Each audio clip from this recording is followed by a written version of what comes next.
पुत्र,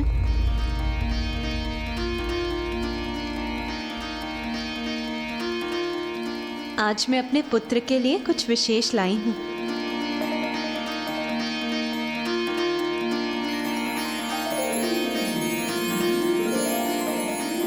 आज मैं ये मोदक तुम्हें अपने हाथों से खिलाऊंगी।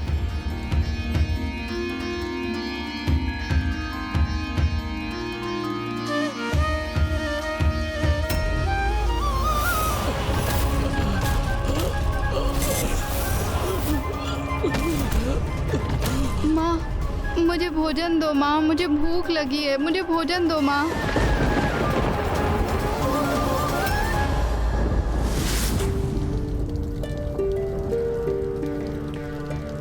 गणेश, तुम्हारे नेत्रों में ये अश्रु कैसे? क्या हुआ पुत्र? माँ, इतनी दीर्घ अवधि के उपरांत आप कैलाश लौटी हैं, इसीलिए आपका समूचा ध्यान आपके परिवार पर ही केंद्रित है। कदाचित इसलिए आपको अपने अन्य परिवार, अन्य संतानों की पीड़ा का आभास नहीं हुआ। माँ, जब भक्त भूख से व्याकुल है तो मैं भोजन कैसे ग्रहण कर सकता हूँ? भक्त भूखा है अर्थात क्या आशय है तुम्हारा पुत्र? चारों ओर देखिए, अकाल की स्थिति उत्पन्न हो गई है।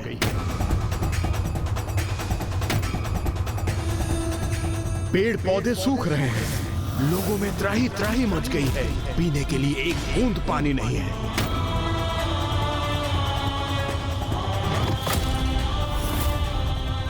तो मैं आपसे पूछता हूं, पृथ्वी का जल कैसे सूख गया? क्यों वायुदेव, आपके वायु का प्रभाव इतना मंद क्यों है? सूर्यदेव, आपका ताप इतना बढ़ क्यों रहा है? और इंद्रदेव, वर्षा करवाने का कार्य तो आपका है, तो आप उत्तर दीजिए, पृथ्वी पर वर्षा क्यों नहीं हो रही है? ये कैसे संभव है? मैंने तो वर्षा का संचार किया था और जल चक्र भी स्थिर है, तो फिर ये कुछ भी स्थिर नहीं है इंद्रदेव। इसका प्रमाण आपके समक्ष है। अपनी भूल को छिपाने का प्रयास करने के स्थान पर स्वीकार क्यों नहीं कर लेते कि आप सब पर आलस्य का प्रभाव है?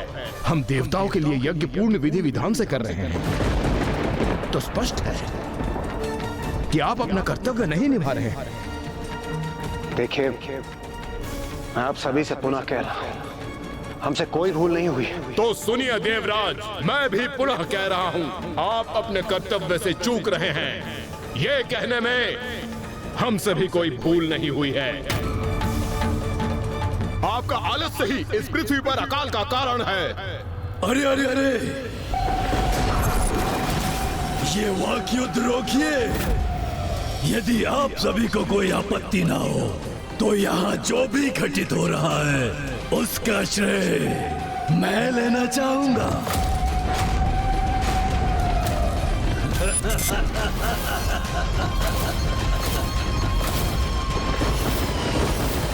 आप सभी देवता और ऋषिगण आपस में उलझे हुए हैं, किंतु सत्य तो यह है कि मैंने महाराज दुर्गमासुर के असुर तापिक ने उत्पन्न किया है सकाल को। मूर्ख, माता है सृष्टि की जननी और तू उनकी रचना से क्रीड़ा करेगा तो वो स्वयं तेरा अंत करेगी। अच्छा, तो कहाँ है तुम्हारी वो माता? बताओ, और वो जहां भी हो, किंतु मुझे रोकने की क्षमता नहीं होगी उनमें।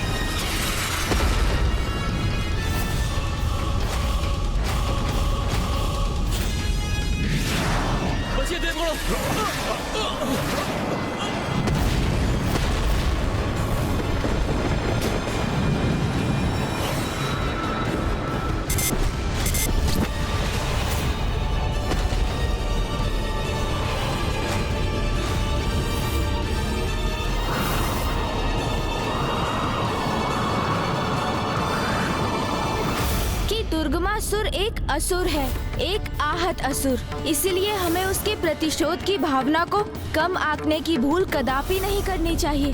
गणेश जी ने हमें उससे सचेत भी किया था कि स्थिति विकट भी हो सकती है। तापिक से युद्ध करने में सक्षम नहीं है, अभी भी उस सामर्थ्य का अभाव है हम, किंतु हमें कुछ तो शीघ्र करना होगा इंद्रदेव।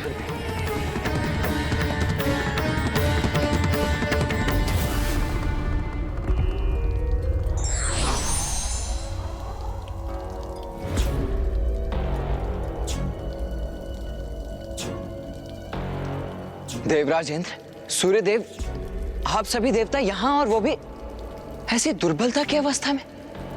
कुमार कार्तिक, गणेश जी का अनुमान उचित था। उस दुर्गमासुर ने अपनी असुरी प्रवृत्ति का परिचय एक बार पुनः दिया है।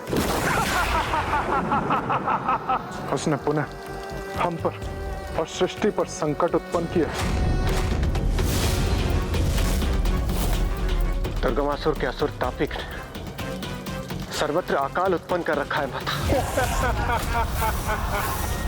जिससे सृष्टि के सभी प्राणी त्राही त्राही कर उठे।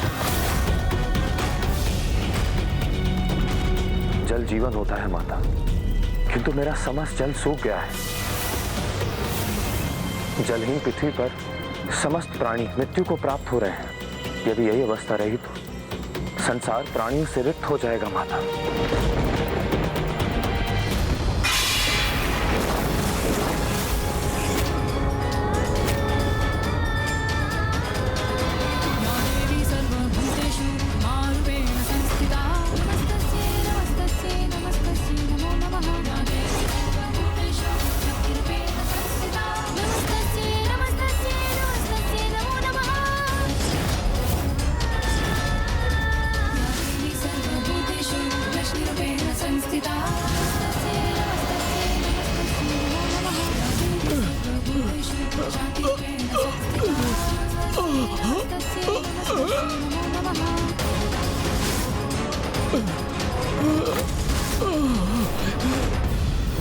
मेरी सृष्टि, मेरी संतानें इतने कष्ट में है, तो मैं अभी तक इससे इतनी अनभिज्ञ कैसे रही?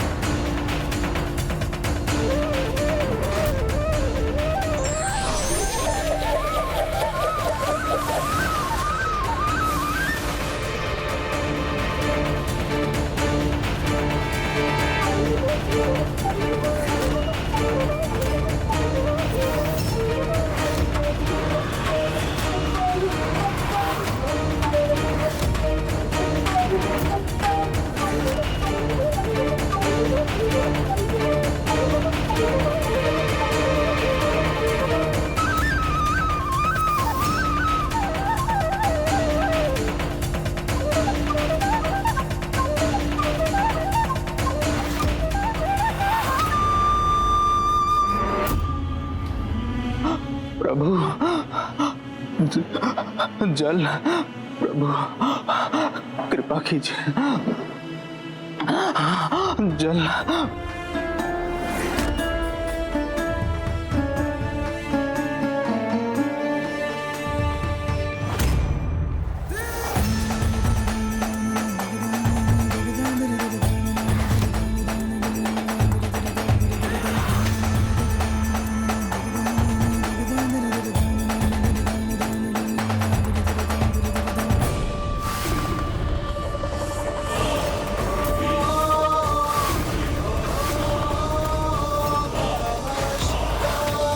पार्वती,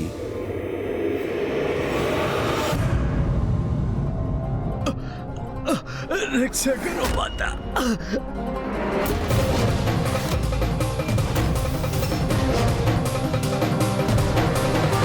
सृष्टि में संतानों को कष्ट में देखकर माता को असहनीय वेदना हो रही है, इसलिए उनके नेत्र भी भर आए हैं।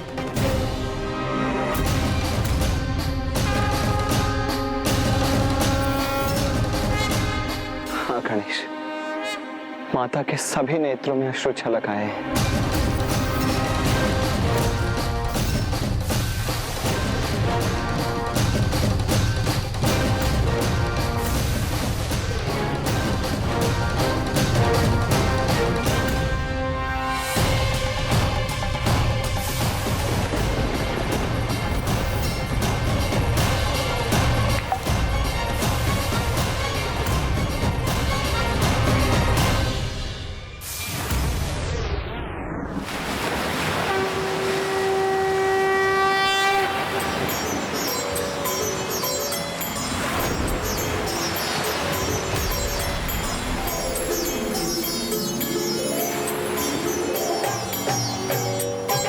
जग जननी जय जय, माँ जग जननी जय जय।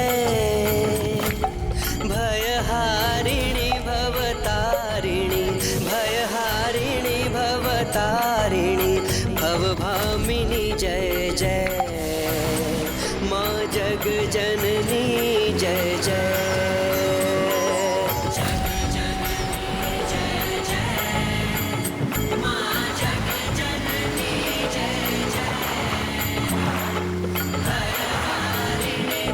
जल, माँ का अश्रु जल में परिवर्तित हो गया।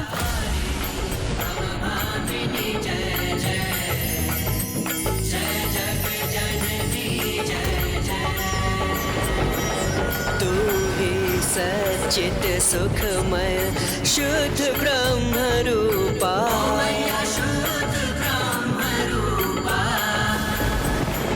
सत्य सनातन सुंदर, पर शिव सुर भूपा। जय जग जननी जय जय।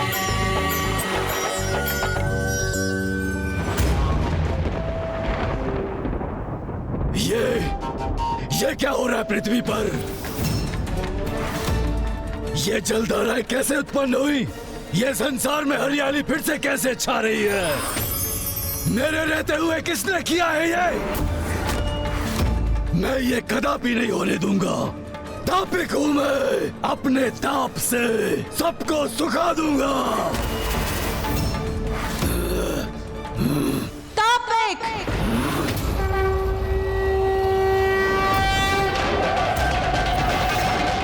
मूर्ख! तुमने मेरी सृष्टि, मेरे भक्तों को अहित करने का दुस्साहस कैसे किया?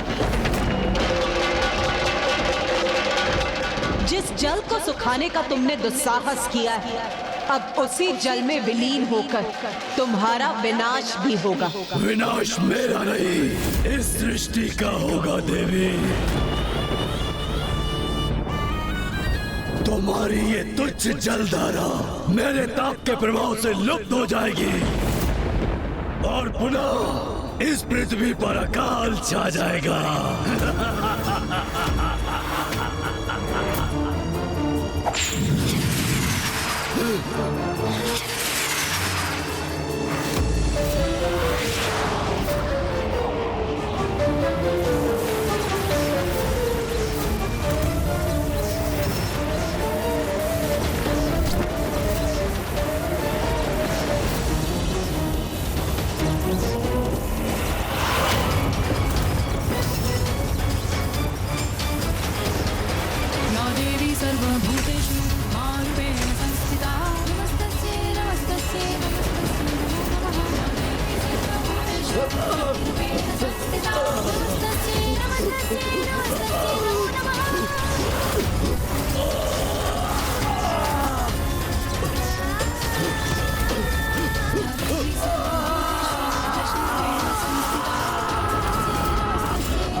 मुझे क्या हो रहा है? मेरे ताप से जल तो नहीं सूख रहा है, किंतु मुझे क्षति पहुंच रही है इस जल में। मुझे बाहर निकलना होगा।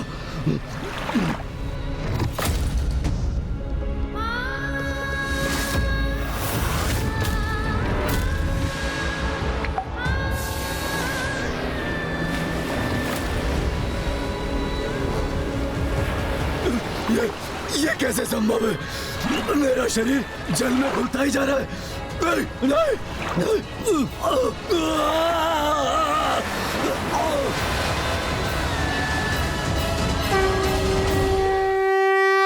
माता के अश्रु भी जब छलकते तो सृष्टि की रक्षा ही करते हैं। धन्य है माता, धन्य है।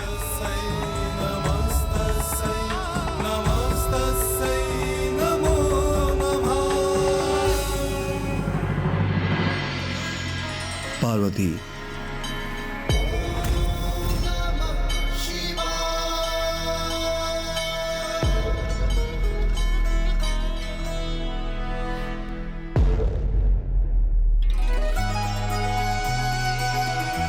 पार्वती, तुम्हारे अश्रु से सृष्टि पुनः जल से परिपूर्ण हो चुकी है, इसलिए अब तुम्हारे रुदन को रोकने का समय आ गया है।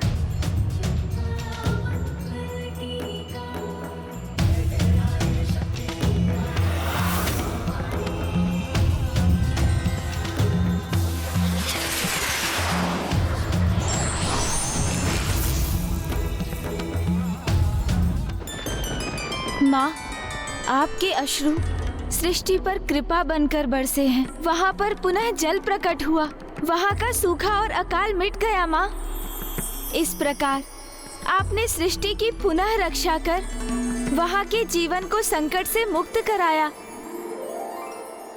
पार्वती, तुम सो स्वरूप में प्रकट होकर संसार की रक्षा हेतु उस पर छा गई और अपने समस्त नेत्रों से अपनी संतानों की पीड़ा को देख उस पीड़ा से द्रवित हो अपने प्रत्येक नेत्र से जो अश्रु छलकाए, उनसे समस्त संसार पुनः जल से परिपूर्ण हुआ। इसलिए तुम्हारे इस अवतार को सभी नए नाम से जानेंगे। तुम माता शताक्षी के नाम से विख्यात हो। तुम माता शताक्षी के नाम से विख्यात हो। शताक्षी अर्थात जिनके 100 नेत्र हो।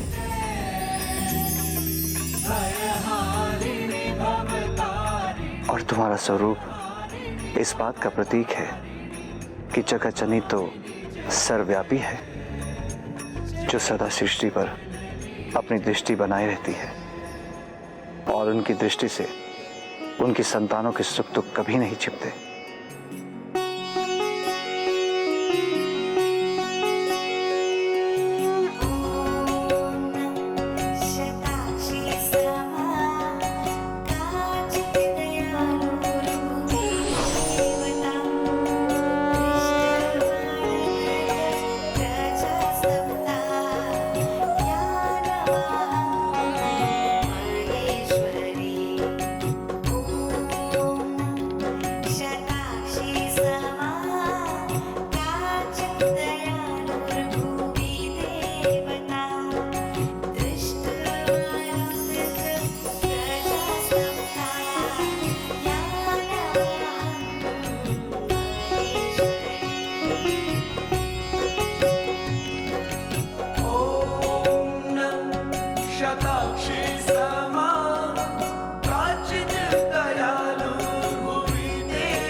माता, आपने एक बार पुनः दुर्गमासुर की कुटिल योजना को विफल किया। आपका कोटि कोटि धन्यवाद।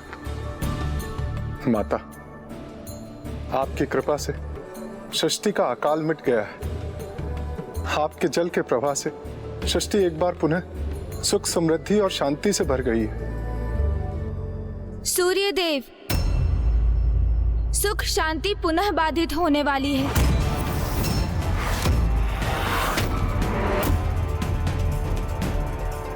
ये आप क्या कह रहे हैं प्रथम पूज्य गणेश जी? ऐसा दुस्साहस कौन कर सकता है? दुर्गमासुर, क्योंकि वो दुष्ट कदापि नहीं सुधरेगा।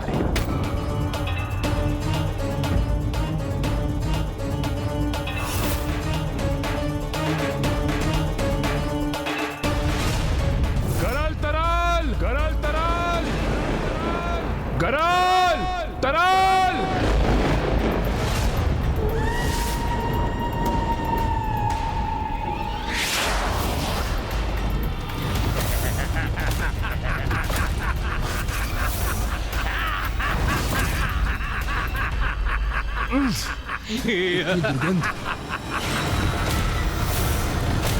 महाराज, गरल और तरल आपकी सेवा में उपस्थित हैं।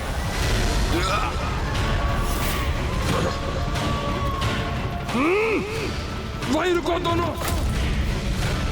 तुम्हें आगे आने की आवश्यकता नहीं है, रुको। जाओ जाओ, शीघ्र जाओ और संसार को संक्रामक रोगों से प्रभावित कर दो। जो आज्ञा। तापिक तो मेरे महान अस्त्रों में से एक था, उसे नष्ट किया तो क्या किया। अभी गरल तरल भेजे हैं मैंने, देवी पार्वती। अब देखना, आपकी ये सृष्टि, आपके प्रिय भक्त ऐसे घातक रोगों से ग्रस्त होंगे कि उनके कष्ट दूर करने के लिए आपको स्वयं इस सृष्टि को भस्म करना ही होगा।